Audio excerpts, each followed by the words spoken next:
There are three issues that emerge when we deconstruct or analyze the speech of PM Modi. Let me elaborate on each of them very briefly. Number one, did Prime Minister Manmohan Singh actually say what Modi claimed he said? That Muslims have the first right to resources. Now, here is what Manmohan Singh said in his speech in 2006, quote, "We will have to devise innovative plans to ensure that minorities, particularly the Muslim minority, are empowered to share equitably in the fruits of development. They must have the first claim on resources," unquote. Now, 3 points on this. A, they could be interpreted as meaning all minorities, or because Muslims were mentioned specifically, only Muslims. In any case, grammatically, it is ambiguous. B, why should minorities, including Muslims, have the first right to resources? It should be the poor, whether be from minority or majority. And C, Prime Minister Manmohan Singh remained the Prime Minister 8 years after he made this contentious speech. Is there, I ask you, any video clip of his refuting the claim that he said Muslims must have the first right to resources? Any video from hundreds of press conferences he gave from 2006 to 2014? No.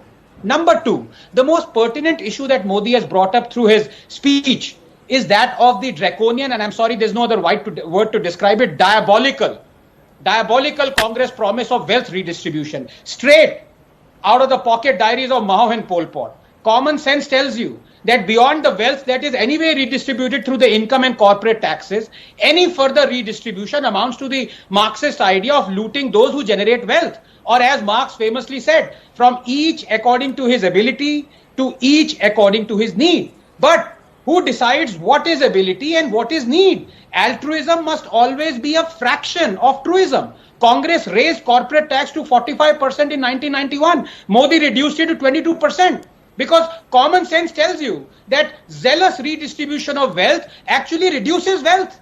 And total redistribution of wealth reduces wealth totally. Because it removes the incentive from people who generate wealth to generate wealth. Because it makes a segment of population, the recipients, uncompetitive and unproductive. Because it destroys every nation that has ever implemented it. The metaphor of gold and Mangal Sutra being stolen by the Congress to be redistributed was a, I have to say, clever and cunning ploy by PM Modi to criticize wealth redistribution without cushioning its evil nature through merely mentioning redistribution of corporate wealth instead. So it struck a chord. Look, this anti-science communist cult that birthed redistribution of wealth has resulted in the murder of 100 million innocents. It is the antithesis of Darwinism in that it abjures competition and empathy. It attracts hateful, incompetent failures in life. It cushions their guilt of destroying things they are incapable of ever building. One must understand, Rahul, the thin lines that divide communism, anarchy and revolution are there for a purpose. Hopscotch. Rahul and his lapdogs have perfected the art of jumping from one square to another. Communism today,